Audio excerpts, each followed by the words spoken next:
everybody. Welcome back to another episode of Soaps and Sass. Today's episode... Season 2, episode 3. Yes, it is. And it is an interesting week, as this week is the week just before February sweeps begins. You're generous in what you say.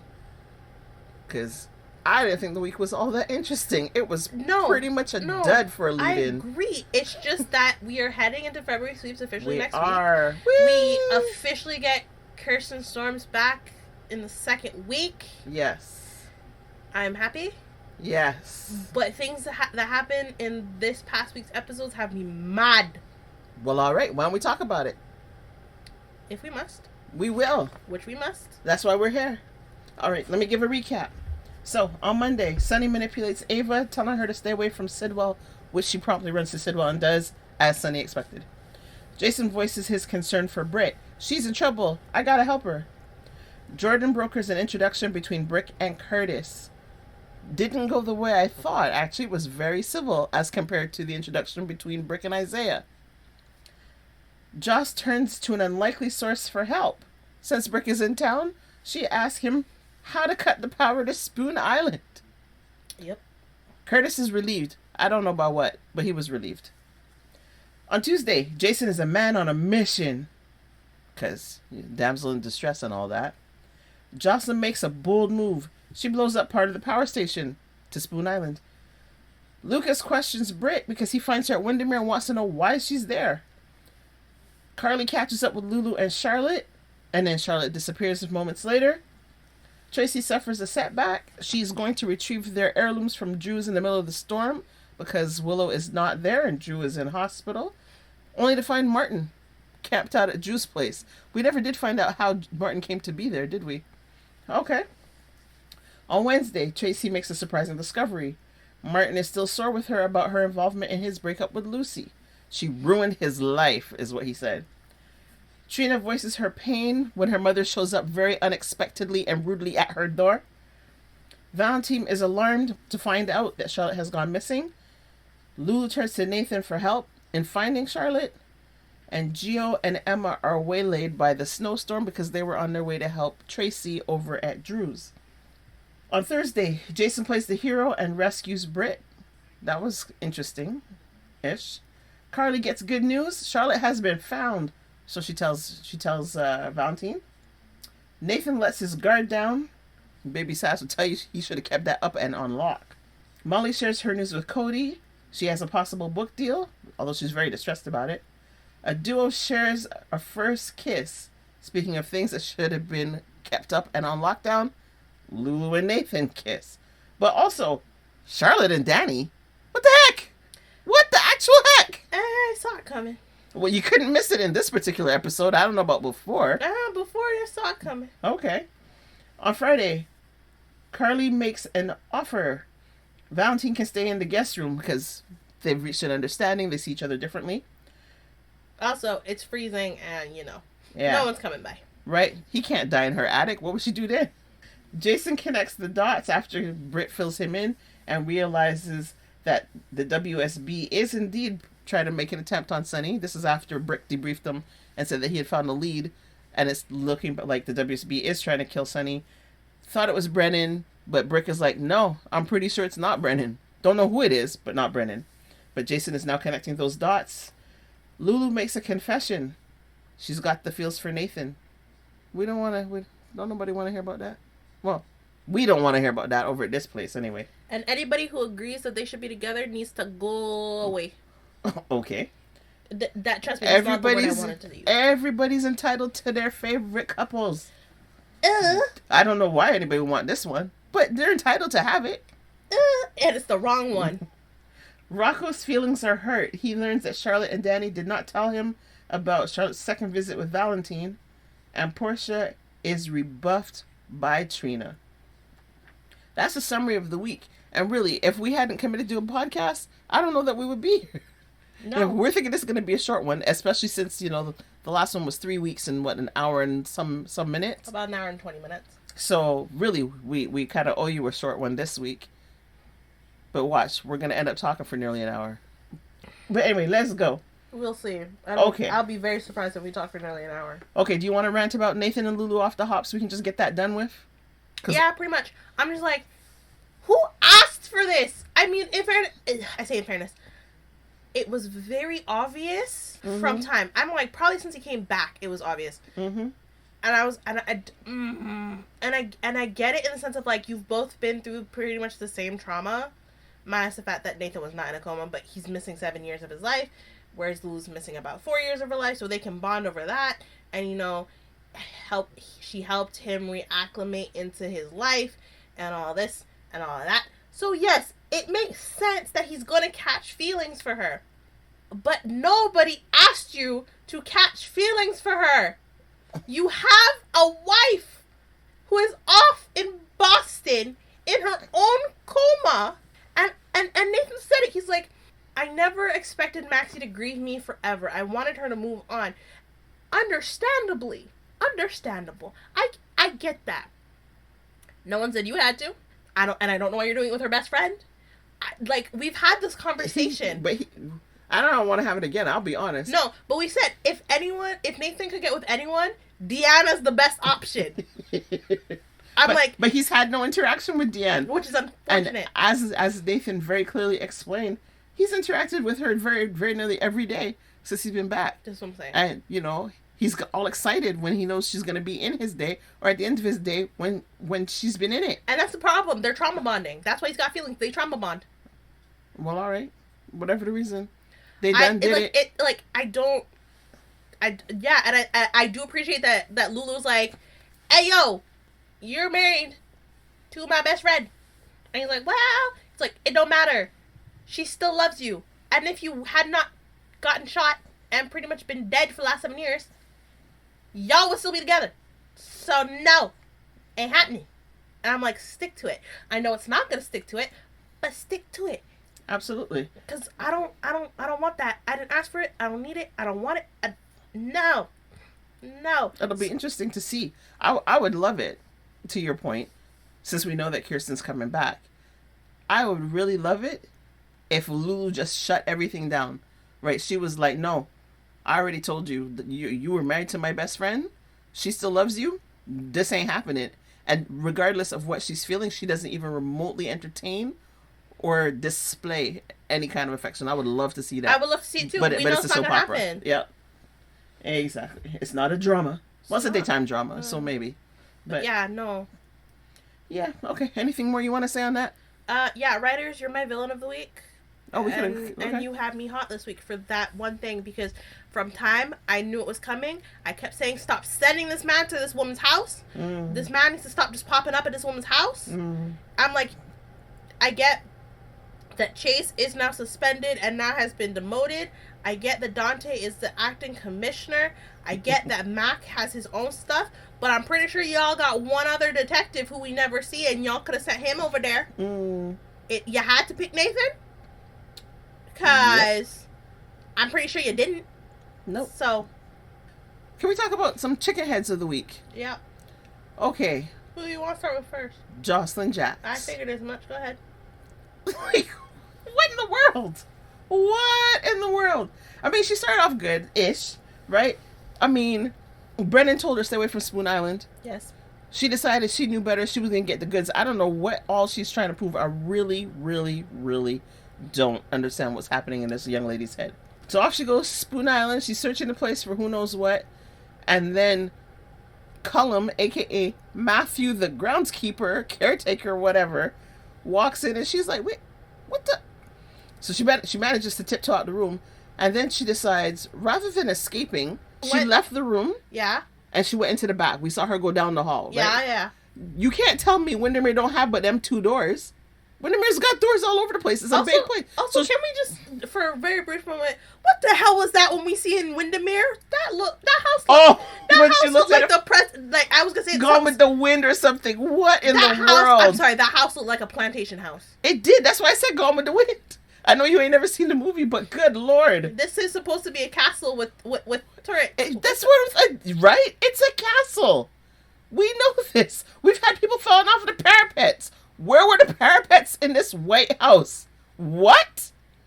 Oh, come on, writers. Get good.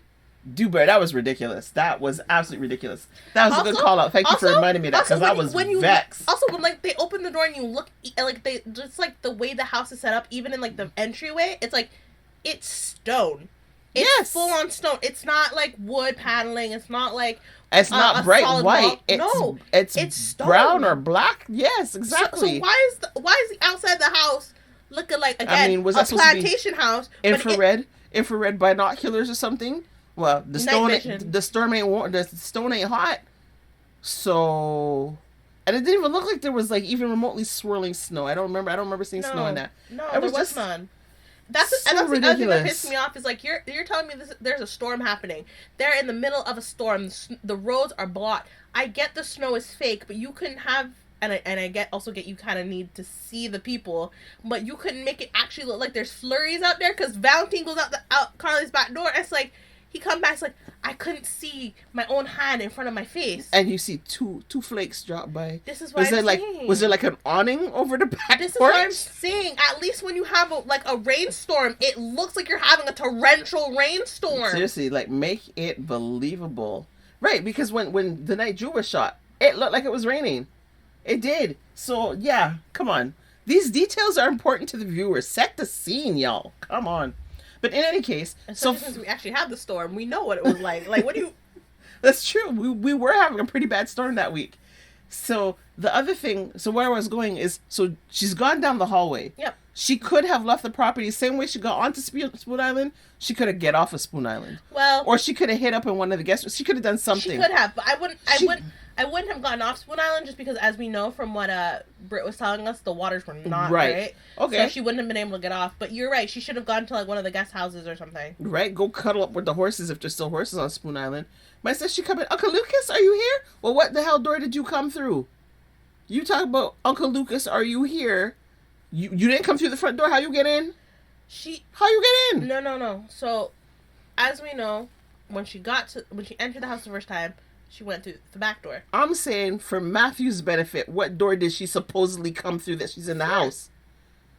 Matthew would have seen her because Matthew was in the room. No, she said, I didn't know anyone was here, and he said, oh, you must have come in when I was somewhere else.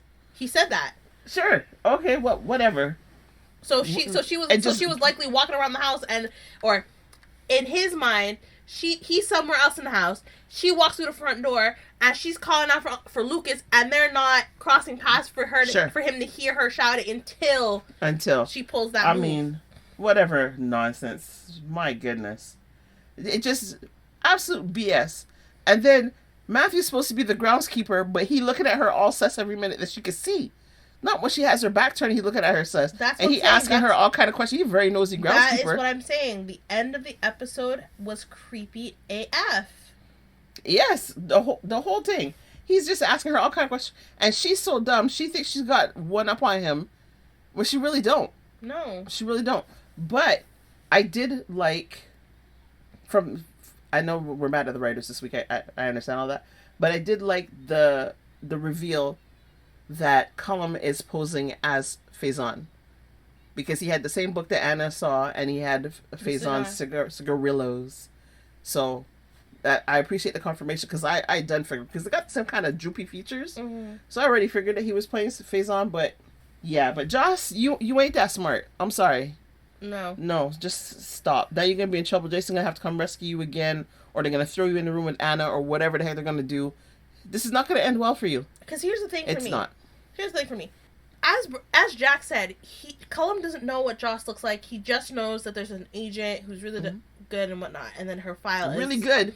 She's been an agent for 2 weeks. You know what I mean? I'm using his words. Okay. So it makes sense that Joss is going to use, because she doesn't know who this guy is, but she definitely knows he's off. No, she does know who Cullum is. Sorry, my bad, because I forgot she overheard them on the pier. Yep. So she knows who Cullum is, but she also remembers that he doesn't know who she is. So it makes sense she's gonna, like, basically, she's gonna lie to him, but lie with the truth. Yeah. So sure. So it's like, okay, he knows something's off about her, but he doesn't know what it is. Mm-hmm. But also, like... And that she thinks he ain't gonna figure it out? Right, but for me, it's the fact that she pulls out the book and is like, oh, this looks like our former police commissioner, Anna Devane. Oh, I thought that was all right. For me, I was like, granted, you don't know Matthew. Matthew don't know you. Matthew, whatever. Because you know who he is, you're not gonna be, you don't think saying her name's gonna be a little sus? Because he looked at her like... No, but she said, and the cover does. The cover, and that's a throwback to the 80s. Yeah, I don't dispute that because... Right? It looks everything like Anna, and why wouldn't she know who their police commissioner was? Well, it's more he. Well, he wouldn't necessarily know because he's not from there. Oh, because for me, I would have just like, oh, this looks like looks like our old police commissioner. I wouldn't have named her. I was just like, that's your point. Yeah, yeah, it's more just like, oh yeah, this looks like our old police commissioner. Yeah, okay, fair. That's fine. Chicken head of the week number 2 has to be Portia for me. I was gonna say, who sent you at your daughter's door? What are you over there for? And in a storm. You had to talk to her in a storm? I was gonna say, and Ash treated us, she's like, I came to see you. Like, you're not gonna invite me in? I drove through a storm. Trina, I didn't ask you to. I'm like, honestly. Make it sassy. That's the thing. Trina pisses me off just as much as her mother does. Mm. But when one acts chicken-headed and the other comes with a toot, and usually in this situation, Portia acts chicken-headed, she comes with a toot, I'm not mad at her for it because I'm like, no, but you chicken-headed. Seriously. And I'm vexed with you. I'm no. And the fact that she's like, I'm tired of you not, like, talking to me. I'm tired of whatever. It's like, you can be tired all you want. Get away from my door. Clap. You're right. It's like, it's like, how do you not understand that you've put Trina in the same position that you put her in before, and now you're also doing it with her little sibling? Yep. Well, and Trina laid it all out. And she did. She's like, we're back at square one. I forgave you the first time because I thought that's what everyone wanted and needed. But really, nah, I haven't. And now you're bringing my sibling into this in the same situation I came into it. Lies. Mm-mm. And I agree. I agree with Portia in the extent of you're not going to blame an innocent baby for the mistakes I made, and I don't think Trina will. No. Any person, to be honest, who could blame a baby for a situation that they had no, choice in or whatever, is just an idiot. I'm like, that's just cruel on a level. It happens all the time, though. No, I know, and that's what pisses me off. It's like, I watch TV shows and movies, or I hear stories of, like, and this tends to go in the way of the mother dying during childbirth, and the father just being cruel because they blame the baby. It's like, why are you blaming an innocent baby? Okay, the baby didn't plan to have complications when they came out and lead to the death of their mother. Right. I get that when something happens, people need someone to blame. Human nature. Yeah, I think it's very simply that the baby has a face, as opposed to random event. You can't rail at a random event. That's what I'm saying. It's like you need someone to blame, and unfortunately the baby's the target. Is like, oh, absolutely. And at that point, I'm like, if you can't look at the baby because you blame them, I think don't be cruel and raise them and do the baby a favor and just put them up for adoption at that point. Yep. Because it's better that they go to a loving family who actually wants to take care of them and love them, rather than they're stuck in a home where the parent just can't look at them or does the bare minimum because it's like, they can hardly function exactly because of grief. Yeah, and then the other thing, if I come back to Trina and Portia. The other thing I just could not understand, and again, this is where writers get the details right. You trying to tell me Portia walked with an overnight bag? No, I mean, I wouldn't put it past her because she's so freaking manipulative. But she left her home in a storm, or wherever she was. She left Isaiah's bed in a storm to go by Trina and had an overnight bag. Because then we see Portia in a bathrobe, with proper fitting pajamas, a bathrobe, no slippers, mind you. But what? Because I know those aren't Jocelyn's.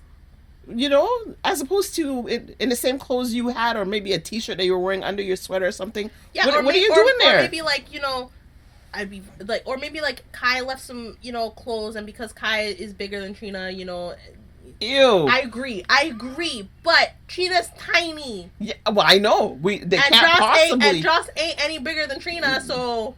No, Joss is taller than Trina. Either way, but will her clothes fit her mom? I would say she's closer. My point. Yeah, she's closer to Portia's size. So, like... But even still... And also, looking at the pajamas, I don't think Joss would wear those. Joss wouldn't wear pajamas like that either. No, that's very much Portia's style. That's what I'm saying. And you sure wouldn't give her bathrobe. That's just beyond. Exactly. I know some people are entitled and will just take people things, but... So, yeah. Just, Okay. So if we move on from there, you want to talk about Valentine and Carly's interaction? Or do you want to talk about Tracy and Martin? I don't have much about Valentine and Carly's interaction, save for the fact that, you know, it was a nice moment. Okay, because I actually when we saw the introduction and talk about a duo shares their first kiss, and then we started watching the episode, I actually thought it was going to be Valentine and Carly. You did say that. I did.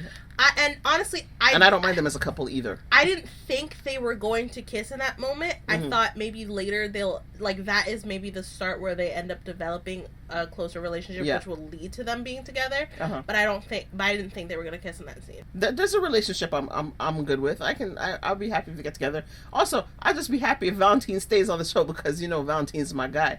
But I seem to like these thuggish kind of villains because I also was like, Julie and Jerome, come on now, stick around. In fairness, I know what you mean. Sadie can go. Fairness, I know what you mean because I'm kind of the same way, just not through soap operas. Right. Yeah. Because really, although to be fair, that was counterbalanced by Martin for me, but Martin has gone well over to the dark side and not in a good way. He just being nasty for nasty's sake, as opposed to, you know, good intentions, but just being wicked in executing his good intentions, you know? And then... you were talking about Martin and Tracy. I don't know that I have anything really more to say. We never did understand how Martin came to be in the house. No. He didn't explain it. No. You know, I think Martin and Tracy are going to end up a couple. Again, I feel they're setting that up. I kind of hope so. But, yeah, there's not really a whole lot to say there. They had some good conversation. Anything else that you want to cover for the week? Because everything else was kind of meh. I find it hilarious though, in terms of Charlotte and Danny, when Rocco walks in, and they're just like, "Oh," I was like, "Who do you think it could be?" You know what? The one thing I thought was super cute was Danny, who kept calling them s'mores. It's like, there's no some in there. It's just s'mores, not s'mores. I thought it was like, it's like Dwayne versus Dwayne, right? So yeah. Anyway, I think my last thing is the Cody Molly thing, because I'm viewing it from both from both points of view. Cody being mad, I'm like, it makes sense. Molly, you kind of like, I think she does understand. She's like, he's explaining to you, like, I view, like, the way you've written him is exactly how I view myself, and to know that you feel that you view me the same way is, like, really hurtful. And she's like, yeah, that's not how I see you. And, you know, his character grows and changes, and it's like, that's not the argument you should be making right now. No, but I really liked how Cody showed his vulnerability in that moment. And how, you know, it was he really holds her in high regard, and how he'd hoped that she did as well, but to know that she saw him as a bit of a buffoon. And Molly was like, okay, but you have to understand, because first of all, I already told you before you read it. I told you when we were talking about it that this was like a cathartic outlet for me. I was just writing it as if it were a journal. So Christina basically exposed my journal, and then at one point Cody's like, and then you put this out there for the world to see. It's like, no, she told you it was a journal. Right, but as we know, it's like people say things when they're upset, and so... Exactly. And I think he was more focusing on the fact that it's like your literature, or literary agent. Yeah, it's like your agent has this, your agent has read this, and wants to get you a book deal. Yeah, well... Which, as far as we don't know if even if the literary agent has, like, sent it out to publishers or anything like that. We just know that she has it, and says, you know, I think we could, you know, do this. Oh, absolutely. So so I think it's more in the sense of, like, if your agent has this, and if your agent sent it out, other people have read this, and other people, like, even though they don't know me, it's I was just gonna say, yeah, it's like, this is how, it's like they basically know a part of me, or how you view me without actually knowing me, kind of thing. Right. And that's the... And I get it. I also understand why he would be hurt, or understand his hurt. But she was right that, and when she said you have to understand it in context, because if we go back in time, this is when she was sort of interested in Cody, and then Cody was messing around with Ava, and then she found out he was messing around Right. with Ava. So all of that went into what she was writing. Right, and she explains this, like, this was at a time, it's like, I just lost the baby, I broke up with TJ, Yeah. me and Christina were having our issues, and it's like a whole host of things were going on when I was writing this, and it's like, but also it's like, as I was writing this, things shifted between you and me, which is why things also shifted in the book. Yep. Absolutely. Absolutely. So I hope they can work it out. I hope so too, and I think they will. I think they will. It's just gonna take like Yeah. maybe 3 episodes. Oh, you Maybe think so few as that? Oh, okay. Because yeah, I would really like Cody to stick around. And can we talk about how Cody got a haircut between the time they left downstairs to go up to make love and come back down? Like, Oh, the first time. yes, the Or first the time. same day, I should say. Whatever. Yeah, because when she first came over and then was talking about, okay, I'm gonna get out of your hair, he's like, well, there's a snowstorm, and then he swept her up and they went No, upstairs. he His already hair had- was longer. No, it wasn't. We'd have to rewatch it, but I don't think it was. I think it was the same length. I find that very funny because you are the one who said, wait, he got a haircut? Yes, but that was the first time they came down. That's what I'm saying. Not the second time. No, not the second time. So she came over, his hair was long. They went upstairs, his hair was long. They made love. He came downstairs, his hair was short. And then was like, we're snowed in. Yes. Yeah. That's Okay, what I'm yes. saying. No, that, yes.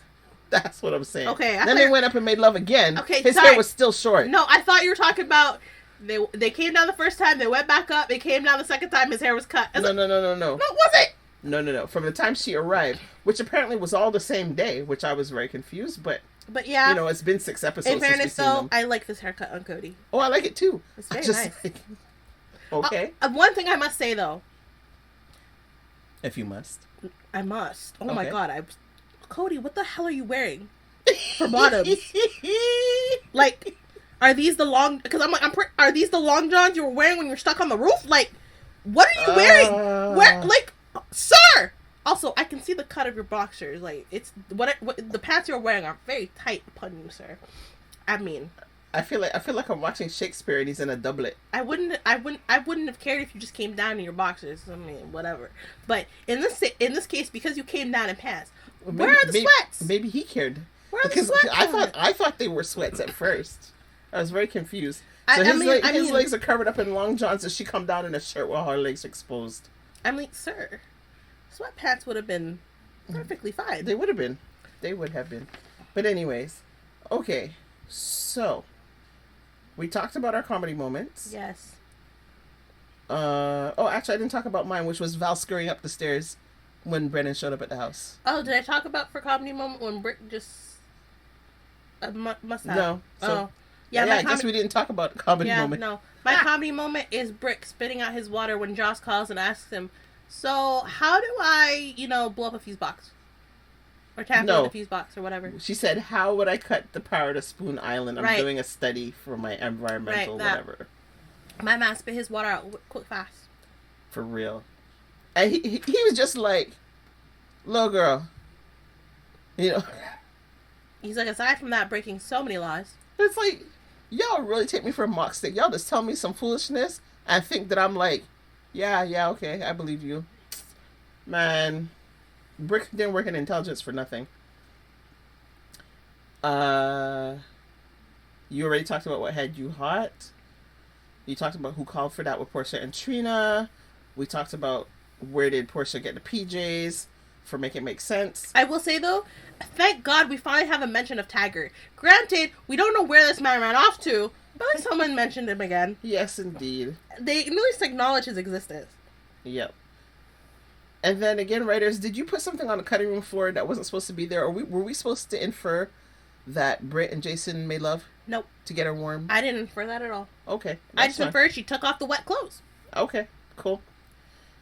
Delulu of the week. Portia. Portia at Trina's door. Absolutely.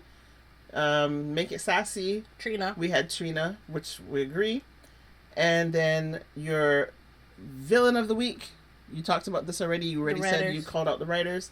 I don't have one. And hero of the week? Valentine for, not caring that he is on the run, not caring that, he might freeze to death. He's like, I'm going to find my child. Yep. And then every daughter needs a daddy like that. Yeah, and it broke my heart that he had to cut off the search because he couldn't see his hand in front of his own face. But he's like, I can't, if I freeze to death, it's going to hurt Charlotte to know that I froze to death looking for her. So I called it off. I think that's what Carly said. It's what Carly said, but he probably thinking the same thing. But I got to give kudos to James Patrick Stewart for that portrayal, because he really did look like an anguished father. Like, he did a really good job there. And then I suppose, because I agree with you, I think I have Valentine as my hero of the week as well. But since you picked him, I will throw in Jason for the obvious rescue, because really and truly, when he brought Britt in soaking wet and shivering like that, I honestly thought, I was like, what did we miss? But seriously, because every so often they let you just draw your own conclusions. So the conclusion that I drew until Britt explained what had actually happened, I really thought that Sidwell had thrown her into the drink, because the last we saw of her, Sidwell said, "Let me walk you to the launch." I was like, wowee! So you were just sick of her shenanigans. You don't even care. You're going to bring in the other scientists to finish the project. You just dash her in? Oh my goodness. But no, that is not what happened. She rented a boat and basically capsized it, or whatever. It was not storm worthy. It wasn't. So there you go. All right. Anything else you want to add in? No. All right. Well then, ladies and gentlemen, get excited. Next week is February sweeps, and hopefully this time, boy, GH writers, y'all bring the heat, because you're building it up with the snowstorm, which is, we know, like, that's how we ended up with the Metro Court hostage situation. You did all this build up, whatever. please deliver this time. Yeah. Because I'm like, you also, aside from last year, y'all didn't let us down with, last February. Aside from last February, every sweeps month has not been a letdown. Exactly. That's why I'm like, this lead-in was really crappy. Because I'll tell you what, I'm still watching Beyond the Gates, and they are bringing the heat. They are bringing the heat for the February sweeps. There's some stuff that you can see it's fitting to pop off. Of course. I don't know what all's happening. They're like, it's been a year by this point. Let's go. Oh, absolutely. Absolutely. It's like our 1 year anniversary. We gotta bring it. All right. So, ladies and gentlemen, boys and girls, come back next week for a little more soap. And hopefully a hell of a lot more fast. Take care. Bye. Bye.